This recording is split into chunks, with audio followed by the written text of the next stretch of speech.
बॅटरीमध्ये पाणी इन्स्टॉल कसं करायचं आपण ते आज बघणार आहोत।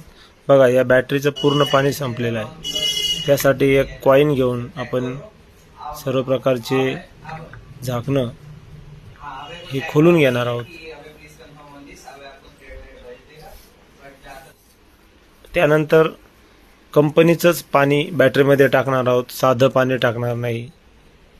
आणि पाणी टाकत असताना ही वॉटर लेवलच्या ट्यूब बघूनच पाणी टाकणार आहोत, जेणेकरून बॅटरीमध्ये पाणी जास्त होणार नाही।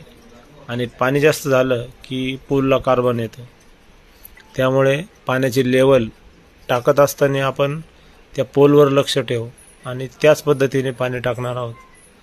आणि त्या वरच्या ग्रीन लेवलपर्यंत कांडे आल्यानंतर पाणी टाकणं बंद करणार आहोत। पूर्ण पाणी टाकून झालेलं आहे, बघा लेवल सारखी आलेली आहे। त्यानंतर आपण जे झाकण अगोदर उघडले होते ते आता पुन्हा पॅक करणार आहोत। ज्यावेळेस दुसऱ्या वेळेस पाणी टाकायचं त्यावेळेस ते पुन्हा खोलणार आहोत।